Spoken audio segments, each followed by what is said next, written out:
Isang lalaki na pumalpak sa pang-hold up, nabugbog ng kanyang mga bibiktimahin sana.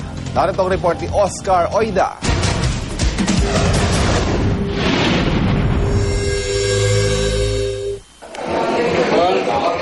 Siya si Ronel de los Santos, a.k.a. Hari daw ng Sablay. Paano kasi? Pumalpak na nga daw sa pang-hold up, akalain mong nabugbog pa ng taong bayan.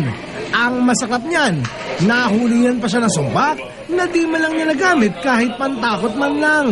Ayon sa mga biktima, nakasakay sila sa isang bus sa may EDSA Crossing Barangay Highway Hills sa Mandaluyong City nang biglaon namang hold up si de los Santos. Pero malas niya lang, imbes na matakot sa kanya mga biktima, nainis ang mga ito at sinugod siya. Ang ending, sabog ang mukha ng suspect, arestado pa siya. Nabawi pa sa kanya ang isang sumpak at bala. Sa kabila nito, tanggi to death pa rin ang suspect.